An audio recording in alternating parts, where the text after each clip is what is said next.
Hello, welcome to I Think You Think. Hi, how is it going? We have one big topic for you today, and it's abortion. So there you go.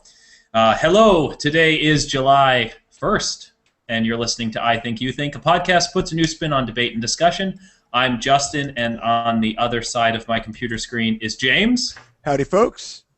And Sequoia. Hi. Sequoia is joining us as one of the co-hosts from here on out until she says, I'm done with this. I give it 15 minutes. So, we are your hosts, and we carry no credentials worth noting. I Think You Think is a podcast that focuses on what we, your hosts, think, but also what you think.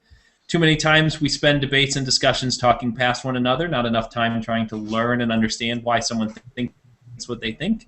This is what makes I Think You Think different, because we're focused on why people think the way that they do, why we think the way that we do.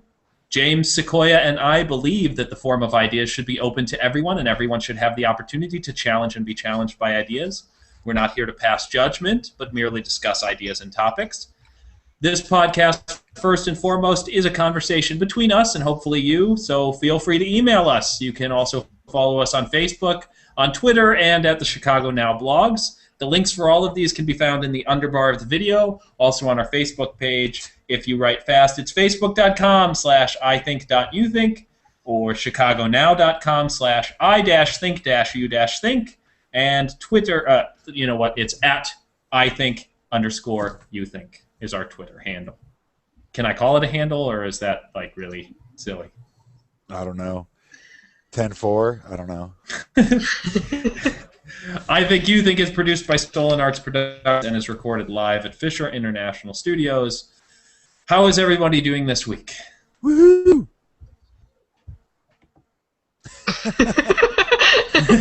There we go. So we are off to a wonderful start here. So Sequoia is joining us as an official co-host. So welcome, Sequoia. Welcome to this craziness that is I Think You Think. Thank you. I'm excited. There we go. What kinds of things have been eating up your time, Sequoia? We like to start the show because I know you have been an avid watcher or listener prior to the video aspect. So what kinds of things have been eating up your time lately? Well, I actually traveled a lot in the month of June.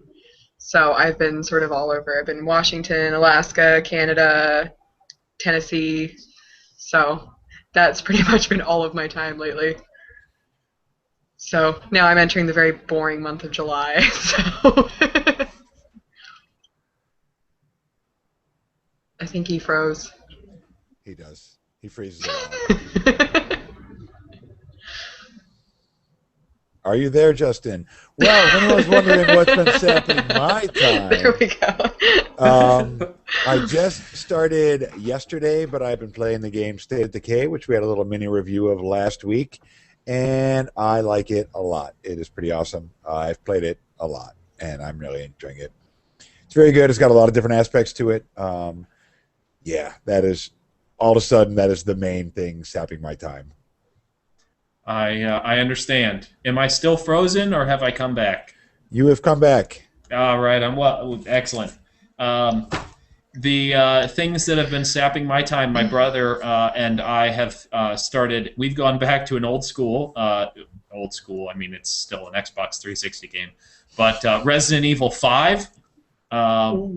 So that's a great game. Him and I, we played through once before, but as many of our listeners are aware, my epic tragedy, and I'm obviously there are more tragic things that have happened in the world, and this isn't as not a tragedy in any regard, but the epic tragedy that has happened when I lost all of my saves a few months ago. For the life that I've had Xbox 360, one of my saves was my Resident Evil 5 save, and so all of my unlimited ammo and things like that I had built up on my character was gone, and so we have started playing. Luckily, he has unlimited ammo for several of his weapons, so it's been pretty easy to go through it. but we are on the verge of finishing it, and I think we are going to be playing it tonight to finish it. So hopefully my character will be almost, 80% of what it was when I lost the game. So that's the podcast, folks. Got to get back to our game. Joining us. James is playing video games. Sequoia is going to be has come back from traveling. So let's get back to the video games. There you go. So we are going to talk about abortion this week. Pretty lighthearted topic. It should be pretty straightforward. Yeah, every time Sequoia's on, we always have a super heavy subject. This doesn't bode well for the future of the show, then. It's always going to be serious stuff. Yeah. Next week, rainbows and bubblegum. Typically this week would be the health and spiritual, a health and spiritual aspect. So I kind of was hoping that we could kind of start with that for the abortion discussion, and then kind of move into wherever the topic sort of takes us.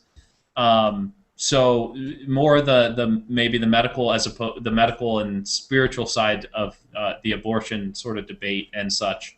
And then we'll see as we get into some of the law stuff, some of the things going on in Texas, for those of you who did your homework, and from last week, and talk a little bit about what's going on there and what that bill sort of means, and our personal opinions about it. So, I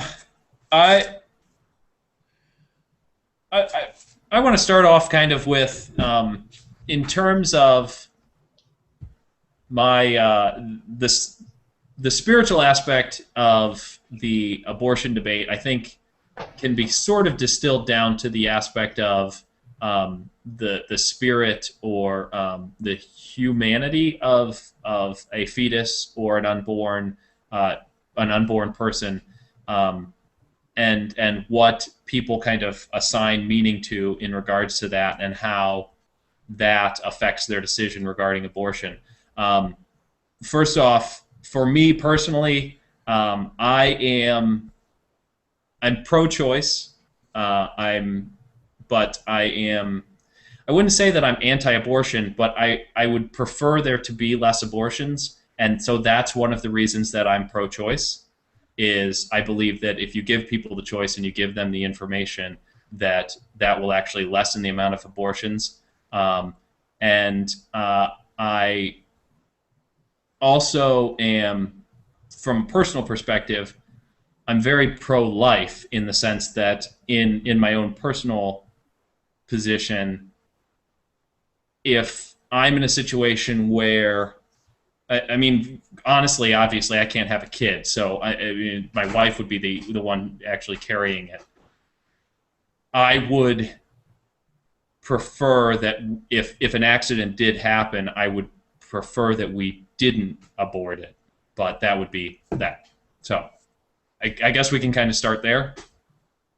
Well, I'd say in a lot of ways I feel the same. I'm pro-choice. I wouldn't get involved in someone else's decision along those lines. I don't have any children, and I'm really not personally interested in having children, but like if something happened where there was a situation, I would, for my own personal choice, I would take that responsibility. I wouldn't choose abortion as the option. It's not just my decision if something like that happens, obviously. So yeah, I agree that there should be, that there's probably more abortions than are necessary, and education, could help prevent that. But just the medical side of it, when it's not legal, people still get them.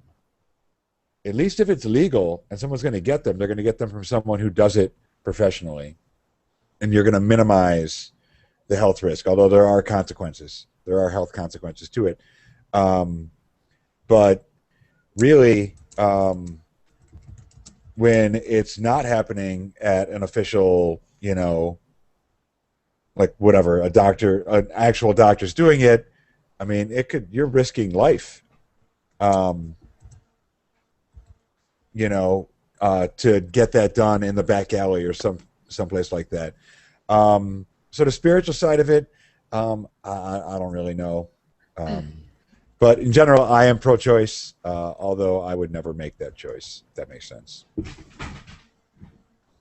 I am pro-choice, definitely pro-choice. I have known many women over the years who have been in, situations where it came down to that and they chose abortion. And, I agree completely that it is all about, if you want there to be less abortions, then there needs to be education. And we need to not be afraid to have the conversation. It's a scary thing. Like, I think it's probably the most, in my opinion, one of the most volatile conversations to have, especially in today's political arena. Like, just stating whether you're pro-life or pro-choice can, like, make or break a friendship. Like, in some cases. Like, it is very emotionally driven, and I think that's what sort of distinguishes it from a lot of the other political issues that are prevalent these days, is that it is so emotional. And it is so rooted in all these other aspects of, women's rights and, medical issues and all these other things. So, but I am definitely 100% pro-choice. So. I'm going to the one of the people, well, the only other person in the show that's here is in our chat, and he'd like to kind of chime in. So I believe that I've unmuted you to the best of my ability. Can you hear me? We can indeed. So go ahead. This is Vince. Vince is also a longtime listener and is also my brother. So, long-time listener, first-time caller. Yeah. Now that I've been introduced halfway through the show, I'm going to have something really profound to say on this. I really hate the monikers pro-choice and pro-life, because I think everybody that's in this chat, and probably everybody who's listening, would consider themselves pro-choice, but would also consider themselves pro-life if you take them in very general terms, meaning that everybody agrees that they want to have choice, and everybody agrees that life is a good thing and we should preserve it in any aspect. Anytime that I'm brought into a discussion regarding abortion, the first thing that I always bring up is I don't think we should talk about abortion. I think what we should be talking about is coming up to an agreement of when life begins, because ultimately that's what we should be discussing. If you believe that life doesn't begin until birth, then abortion is fine. But if you believe that life begins at conception, then you're going to get into an issue of, you're not arguing about abortion, you're arguing about murder. And so what I think the discussion should be changed to is not, well, should we have abortion, shouldn't we have abortion, should it be at this point or that point? What we should be discussing is, at what point does life begin? Should we set a bar that, my belief is that life begins, if we can set a standard that says life ends when there's no more brain activity, we should be able to set a standard that life begins when there is brain activity. So that's kind of the drive-by shooting description of it. So. Do you want to stay on, or do you want me to mute you again? Yeah, I'm more than happy to stay on. Okay, all right. So I back when actually, you know what, I've thought a lot about abortion and my feelings on things. So and I don't know if Vince and I have actually had an actual conversation too much about it, but I'm going to back up and I'm going to let James and Sequoia go ahead and respond. Before I do, because I know where I want to go, and I want to see if other people have other things they want to say. Well, I'll go first here. I feel like, if you get technically, when does life begin? Life does begin at conception, because that is the beginning of a new life. I think if you get down to it technically, scientifically, that's when it happens. Because it's happened. The sperm and the egg have met, and the course from there is pretty well set in most cases. I would take it back a step further if I really want to have the argument, or the discussion, if you will. It's not as much, you need to go back to, because it feels like a lot of at least groups that are pro-life or anti-abortion or however you want to put it, and have like no leeway in their argument whatsoever, are also seem to be, at least in some cases, not willing to talk about contraception. And I think you need to go back to that step, because that's a lot of times, I mean, there are other instances, ones that come from rape and other horrible instances. But, if you have a young girl, who just got pregnant because she was careless, maybe undereducated, that is a preventative step that is reasonable and easy to achieve in the modern world. Brain activity is probably a good marker, Vince. I would say that's probably a good indicator. I don't know where in the trimesters that falls. I don't have that piece of information. I believe typically that it's toward the end of the first trimester. I think medically you're fairly correct. I know that the heart starts beating very early in the first month. Right. Brainwave is at least, if not earlier, right before the first trimester. It certainly is by the end of the first trimester. I feel like the personhood conversation is something that is definitely being had, especially in the larger political arena about abortion. And I think it's being used a lot in a very scary way. When you start talking about personhood beginning at conception, if we set that standard, then that means that has the same rights as the woman that is carrying it from the second it is conceived. And a fetus is not viable before 20 weeks. It's just not viable. If anything happens before those 20 weeks, it is not viable. It cannot stand by itself. And even after 20 weeks, there's still like a 4 to 6 week period where it's touch and go. Today, it's not viable at 20 weeks. I don't mean to interrupt. I was just throwing in a comment. Today, it's not viable at 20. No, it's not. I apologize. I didn't mean to interrupt you. I was just saying. Okay. I'm saying today it's not viable at 20 weeks. 5 years from now, it may not be viable at 19 weeks. That barrier is constantly, you're constantly hearing about, younger and younger, children that survive at younger ages. That's not what I mean. Fetuses that survive at younger, earlier birth times. Right. Is what I'm saying. So, yeah. Yeah. I apologize. But there's also, a woman will not start feeling kicks until well into the pregnancy. There might be light flutters before that, but it doesn't really become active, as a life for quite some time.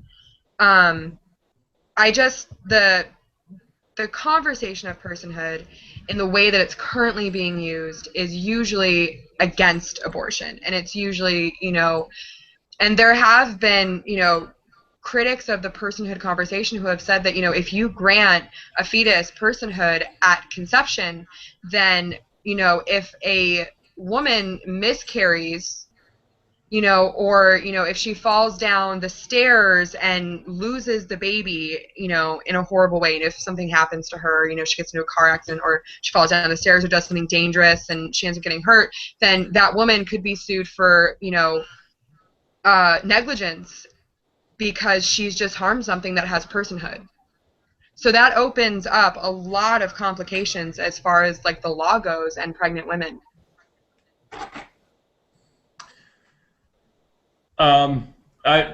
There's a couple of things that I kind of wanted to hit on. I think that Vince, you bring up a good point in terms of personhood, which is kind of where this conversation seems to be going.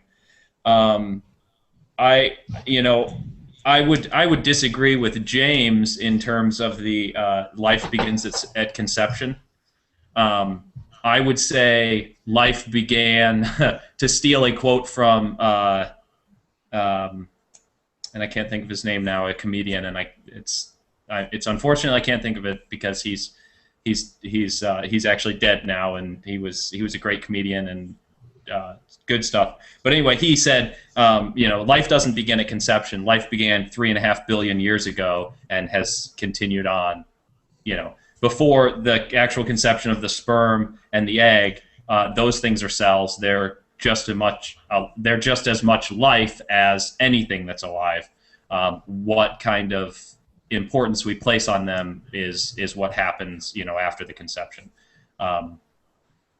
I actually I like the personhood argument, and I'm completely in favor of saying I don't have any problem with you saying that at the moment that the egg and the sperm come together, and the process of a human being coming together and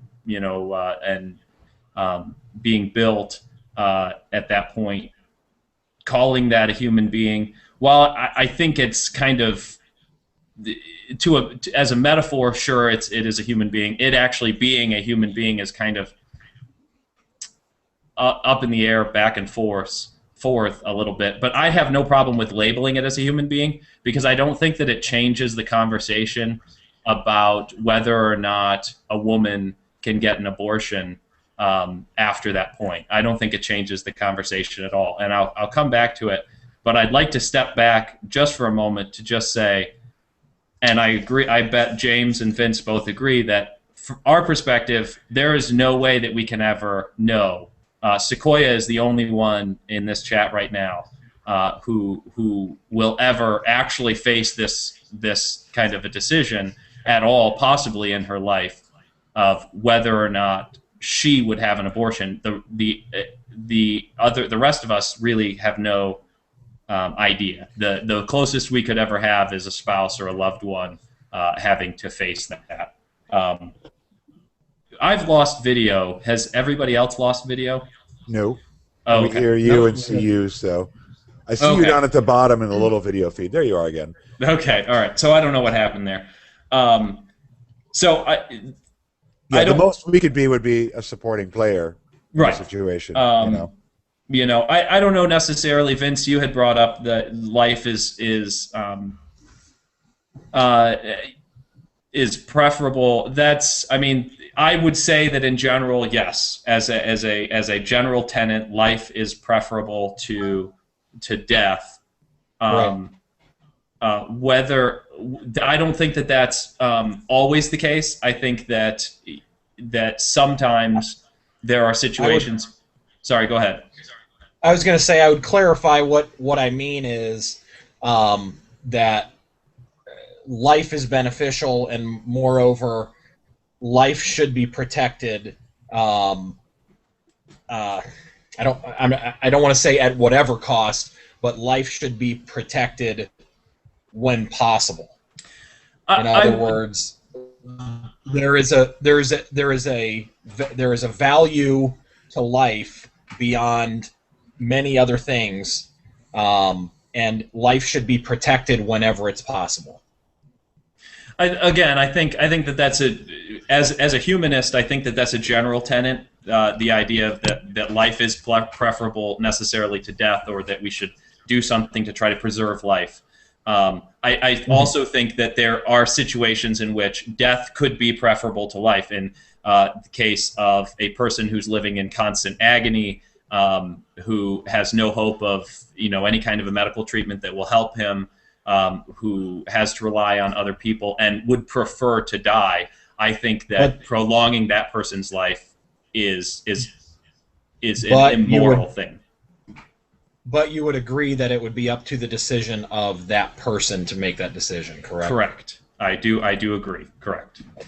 So, before we get necessarily into my aspect of the personhood argument, I wanted to let Vince have kind of a response to what Sequoia and James have said so far.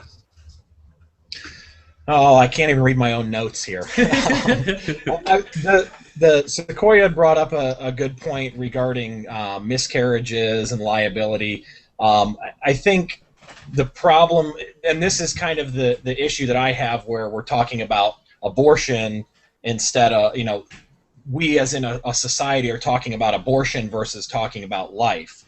I think first we need to have a decision of we have to have an agreement, or maybe just a discussion, I guess, about when life begins, because I'm not of the mindset, again, because I believe that life should be protected whenever possible. I don't want somebody to say, well, we can't say that these people are alive because if we do, we'll have to do this, this, this, and this. You know, we can't say black people are people because we don't want to give them voting rights, and we don't want to have to worry about getting rid of slavery, and what are we going to do with the cotton farming? How are we going to deal with this if we make them people? That's the wrong angle for the discussion, in my opinion.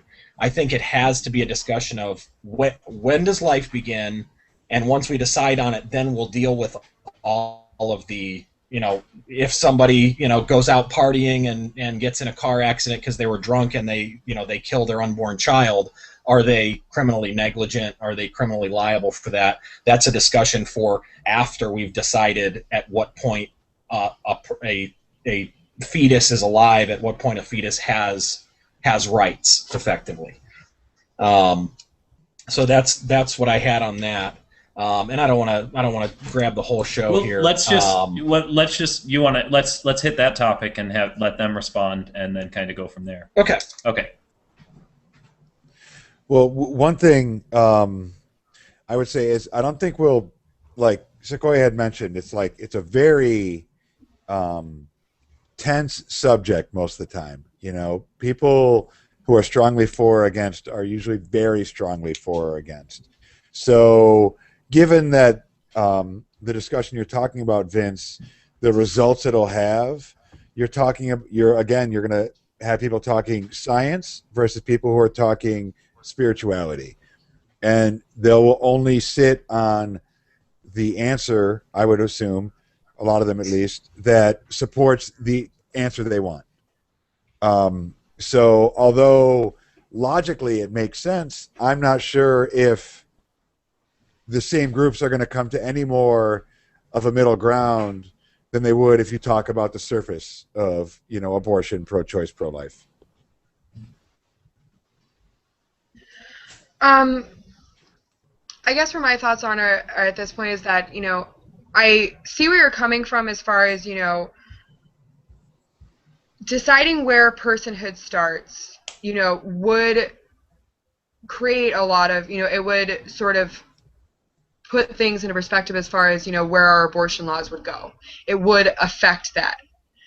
But I guess that, and the reason that I bring up things like, would a woman be criminally negligent in the case of, a miscarriage, whether it be she fell down the stairs or, got drunk and fell down the stairs, or, or got into a car crash, something like that, is because, as much as there is a conversation about whether or not, the fetus is alive at whatever point she's pregnant, I feel like what's not talked about a lot of the time is the fact that whether or not it's alive, it's still being hosted by that woman.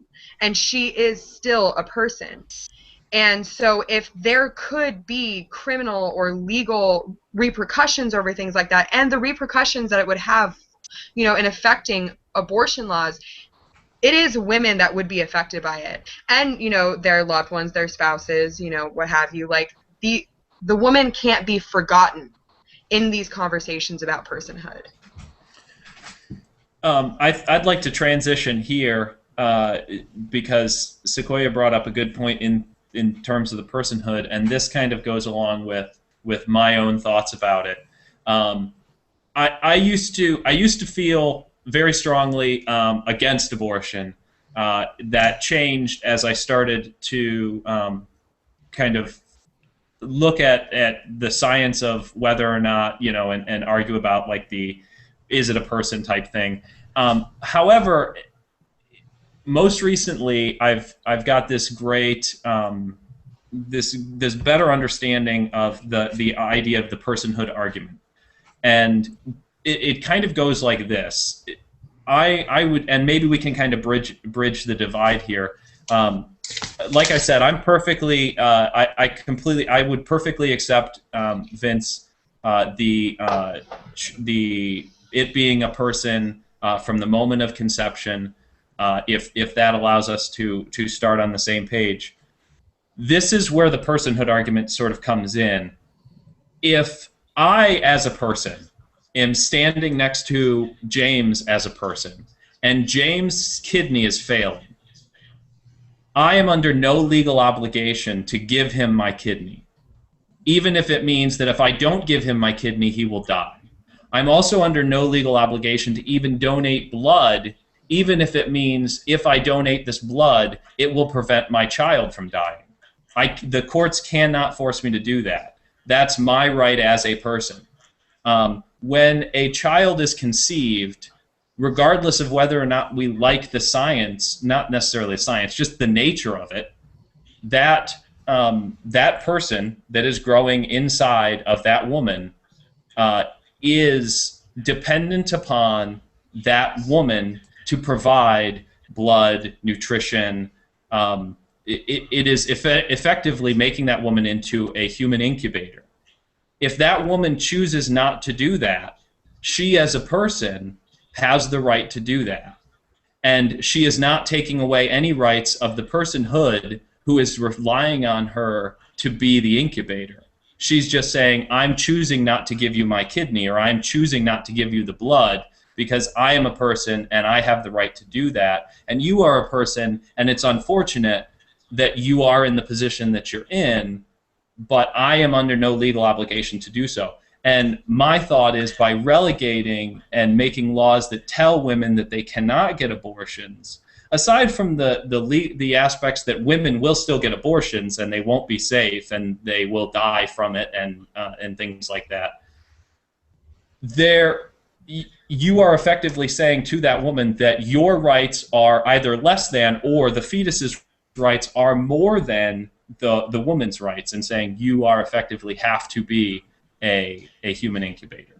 Could I jump in with a question then? Yeah, by all means. I think this kind of leads into the I don't know if it's a court case or a law. I think you had mentioned in Texas, and I didn't do much research. Anyways, if you get to a point where if abortion is legal past the 20-week mark, where a fetus could theoretically survive outside the womb, then it gets to the point of should it then be illegal to have an abortion at that point? And the discussion would be, well, I'm sorry, after 20 weeks you can't have an abortion. We can take the child out. We can do a C-section or whatever to remove the fetus from the mother, and so that the child has whatever its chance is to survive, and then make abortion illegal beyond that point because the fetus has an opportunity to survive.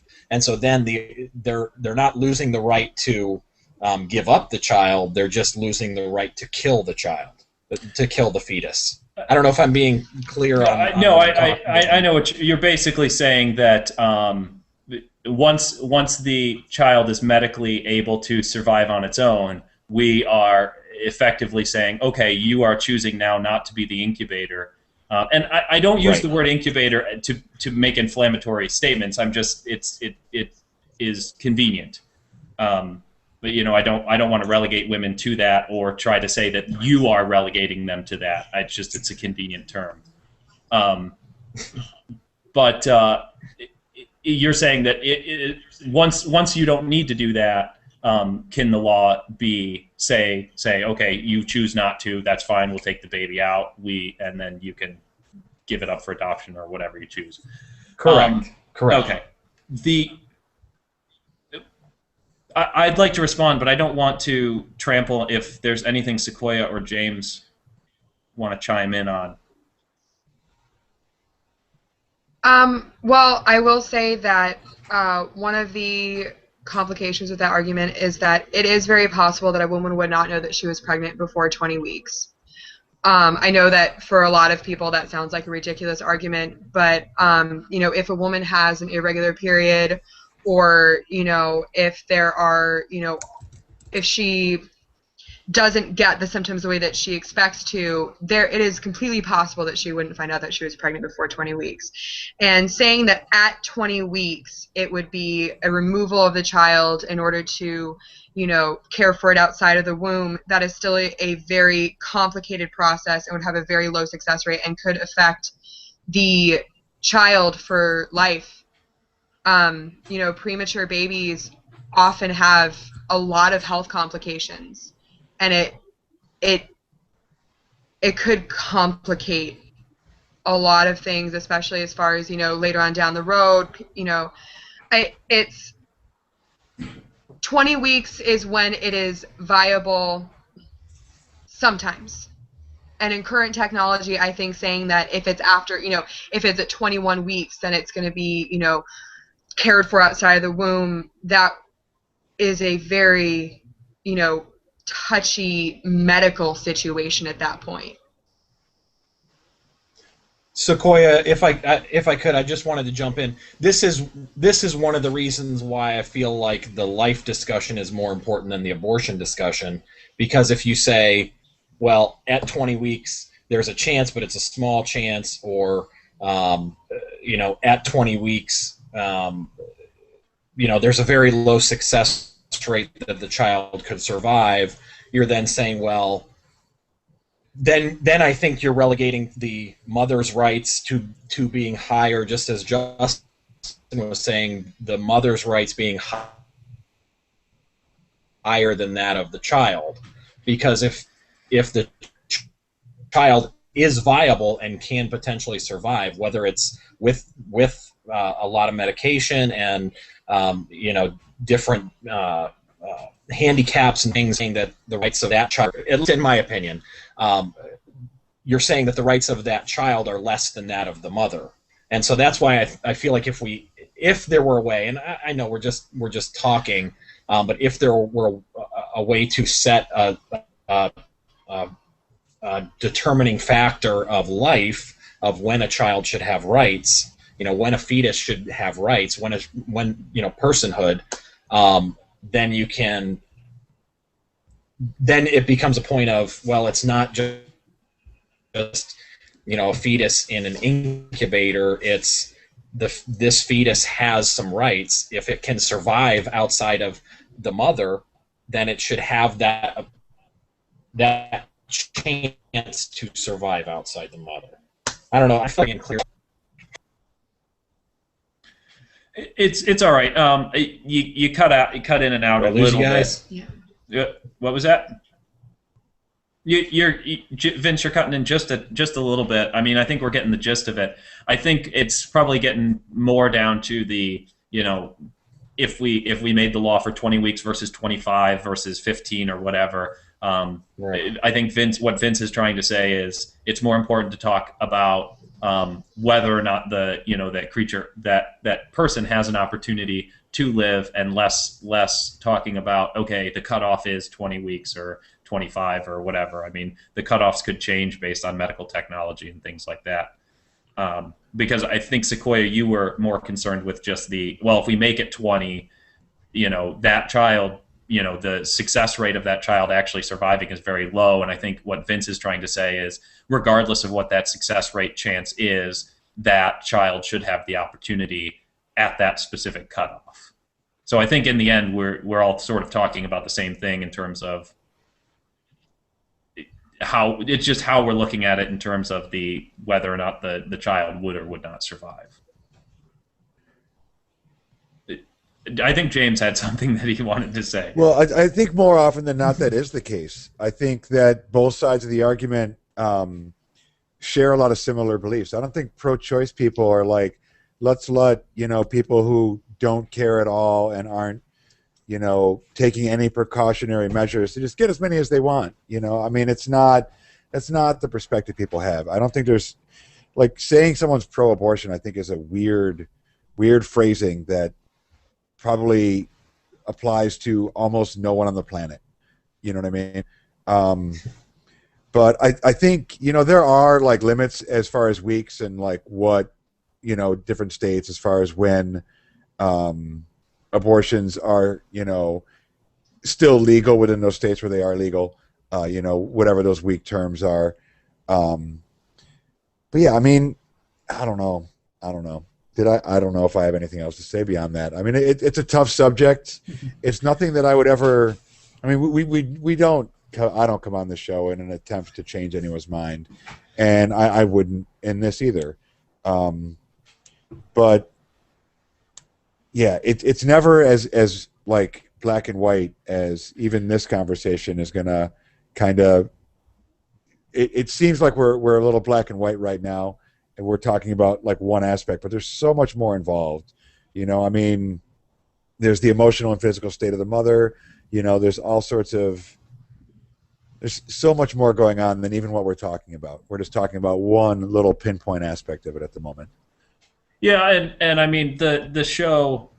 We have to constantly remember that the show, James, you're completely correct. The show is not about necessarily convincing one person or another of another person's ideas. If that's what anybody is ever interested in, then that's not really the point of the show. The point is, I have a perspective, you have a perspective. Let's talk about the perspectives, and then other people who listen can take what they will from that. And so there's nothing wrong with disagreement ever. I mean, that's the entire point of the show. I will tell you the reason I don't favor the cutoff. The 20-week cutoff, and it has nothing to do with the viability of the baby at that point. It has to do with the fact that if, let's say, we have a law that says at 20 weeks there is no abortion, then what we have is a situation with like what happened in, I believe it was Ireland several months ago, in which abortion after a certain point is actually illegal, and a woman was carrying a baby that was effectively, and I don't know what the term is, but effectively the child was dead inside her.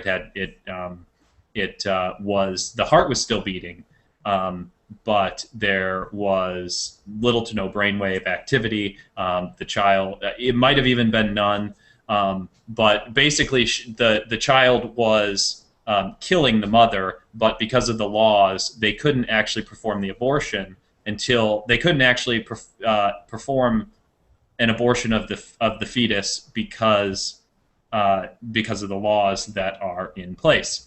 And so what ended up happening is the woman actually died from this, and this is the reason that I'm not in favor of a cutoff for abortion. I'm in favor of more along the lines of if you can end the pregnancy, which essentially abort the pregnancy, which is where the term actually comes from. Is abortion comes from the idea of aborting the pregnancy or ending the pregnancy. If you can end the pregnancy early, then you should have the opportunity to do that. Now, there's no such thing as abortions at 39 weeks, because if you have an abortion at 39 weeks, what happens is you give birth. Right. There's no you don't go into a hospital at 39 weeks or into an abortion clinic and they go in there with the different types of medical devices that they use to perform abortions and do that on a baby. They terminate the pregnancy. They end the pregnancy. The body then goes through its normal things and gives birth to a baby. That is an abortion. Any woman who goes in for a to have late term, I think they're called late term abortions. Right. Right. If you go in for a to be induced at the end of a pregnancy, and the doctor says, we're going to induce the doctor says that he's going to induce you, that is aborting the pregnancy. You are ending the pregnancy, and sometimes you induce early, and sometimes you induce right at the time at 40 weeks, but the woman's body has not gone through the chemical physical manifestations to give birth, but you are aborting that pregnancy. And the making a limit on these 20 weeks, things like that actually makes it so that you can't, because you are performing an abortion. the thing is just at 38 and 39 weeks, you're not killing the infant, you're just aborting the pregnancy. The infant will be born. You know, there is no abortion clinic across the country. Even when it's 100%, you can get an abortion at any time. There is no abortion clinic across this country that's performing abortions in which they're killing a baby at 38 and 39 weeks of pregnancy. That does not happen. That does not happen. Abortions in which the fetus does not survive happen pre-20 weeks. Right. Because anytime after that, you're terminating the pregnancy. The infant is being born. It's just that's what's going on. So that's why I'm not in favor of. I mean, as a father who was with my wife in the hospital when she was induced for both of our children, that would be illegal under an abortion law that limits, to 20 weeks. And when I say an abortion law that limits, I'm talking about the Texas law. I mean, the Texas law that flat out says no abortions past 20 weeks. That is one of the specific examples, not to mention health conditions of the mother in which she may be carrying the baby I think I've made my point. Right. Like no exceptions, no matter how much risk there could be too, because you said that lady in Ireland actually died because of the law. Correct. Yeah. I'm trying to unmute you, Vince, so that you can join. Oh, I think that I did. There we are. Okay. Can you hear me now? Yes. Yes, we can. I don't know. Sorry. I don't know. Sorry, I was responding to it. Vince had written in the chat, the Texas law doesn't prohibit inducing birth. Vince had lost lost the feed during the chat, so he might have missed a lot of what I said. But what I was getting at is that induction, when you induce a pregnancy, that is a form of abortion. You are aborting the pregnancy. And when you abort the pregnancy at that late in term, you don't kill the baby, you just cause birth. And that's what I was getting at. And what I'm talking about is that law that says no abortion past 20 weeks, a lot of the conversation that people have about late-term abortions, when they term late-term abortions, they're talking about things like, people think in their head that what they're talking about is going in there and killing a baby in late term, but no abortion clinic ever does that. That does not take place. What they're talking about, a late-term abortion, is ending a pregnancy prematurely before the 40 weeks that they would normally, that the pregnancy would normally go up to, is a late-term abortion. Technically, my wife had 2 late-term abortions when she was induced.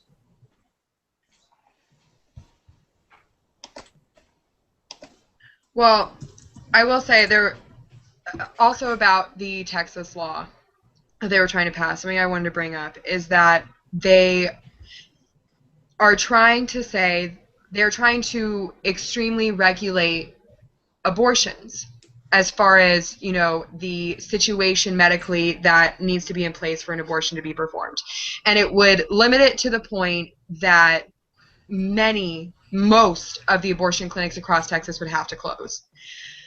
And when I heard that, I, went and did a little bit of research on the amount of complications from abortion, like how many women die from an abortion, how many women are put into severe medical situations because of abortion, and the fact of the matter is that it is minimal.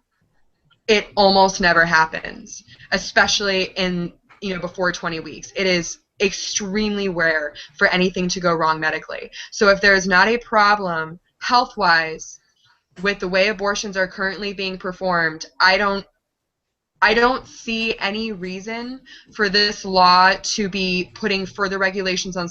Like, why are they trying to fix something that isn't broken?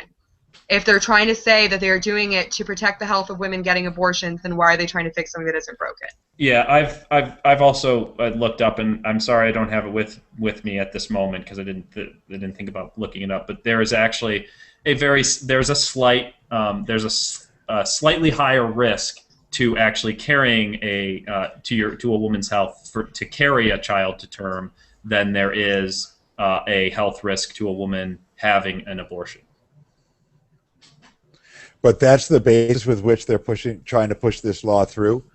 Correct. The law requires that abortion clinics basically be on the verge, be ambulatory surgery centers.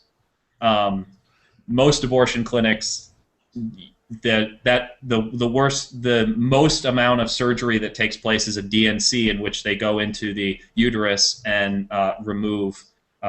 Essentially, I mean, not to mince words, they remove the fetus, the baby, the person that the medication or whatever has aborted the pregnancy. I mean, but ambulatory surgery centers, from what I understand, actually are more equipped to deal with much bigger surgery type stuff, and all but I think 5 of the abortion clinics in Texas, it's not financially feasible for them to upgrade to that level of stuff, and so they'll just have to close because they won't be able to meet the requirements. Yeah, and like I said, they're saying that it's for the health of women getting abortions, but again, there doesn't seem to be a problem with the health of women getting abortions. It doesn't seem to be an issue of their health at this point, because their health does not seem to be in danger. So it's all well and good to say that, but if it's putting all these restrictions on things that are going to close them, then it's not really for the health of women getting abortions, I think, at that point, because it isn't a problem.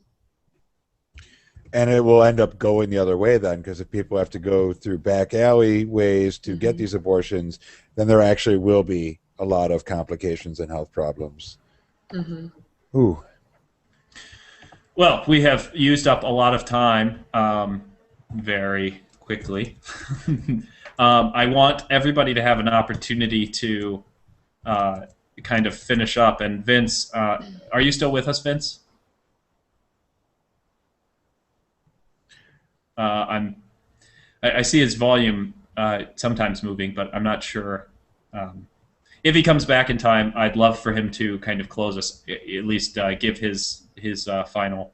I would like Vince to have the last word, but I do want to hit this just because we try to every single week. So just make sure. Anybody need any jewelry? So. It's Canada Day? I didn't know it was Canada Day. Evidently, July 1st. This is a Canadian company, so there you go. Okay. So free Canada/US shipping on all orders, $100 and up. So there you go. It is free Canada Day. Vincent is having PC issues. He has lost audio. Oh, okay. All right. Vince, if there's anything that you kind of want to wrap up with, we can kind of get that information out either through the Facebook page, or if you type it up real quick right now, we will at least read it for you. I was hoping that you could have the last word on it, but there you go. So there's jewelry. Yay. StravaMax.com. StravaMax.com. Yes. You'll also notice. Oh, I'm all yellow again. So there you go. My white balance is bad. Sequoia, thank you for coming on and joining our group of co-conspirators. So look forward to seeing more of Sequoia. Yes, there you go. Thanks for everybody for joining us. We will see you next week.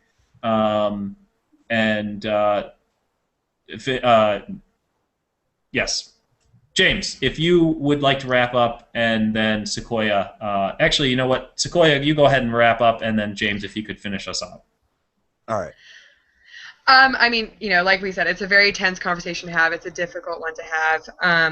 I guess, like, where I'm at with it as far as, the larger political arena is I kind of feel like the whole point of it is being lost with lawmakers. I feel like there's so many politics going on. I kind of hope that it goes more back to the people at large deciding, as opposed to, you know, all these, you know, laws getting pushed through without ever going to the public. You know, because I feel like it's a big thing, and it has a lot to do with, you know, individuals and how it will affect their lives, and a lot of people are affected by these laws, and I feel like it's not really being brought to public vote. And for my 2 cents, what I hope as far as the future of this conversation goes, that I hope it goes more back to public opinion and people voting on what they think is right, as opposed to it being sort of lost in Washington. So, yeah. Sorry, I'm going to cut in here real quick, James. I did want to thank Vince for joining in. Thank you for coming on. We appreciate it. You had a lot of great things to say. I hope that you join us in the future for other things that you'd like to talk about as well. So thanks. Go ahead, James. Okay, you know, I just want to say, you know, it's a complicated and serious issue. I don't think it's something that anyone should ever take lightly. You know, I think you start off being responsible, and oftentimes you won't be in a situation where you have to discuss this in any position other than kind of third-person perspective that we're doing right now. You know, I don't think we came up with any answers today, but I think it's a difficult subject. But thanks, everyone, as always, for listening or watching or however you're viewing or listening to this. You know, next week we're going to be lighter, I promise. Ponies and bubblegum, maybe not, but something a little lighter. Thanks again, everyone. Have a good night.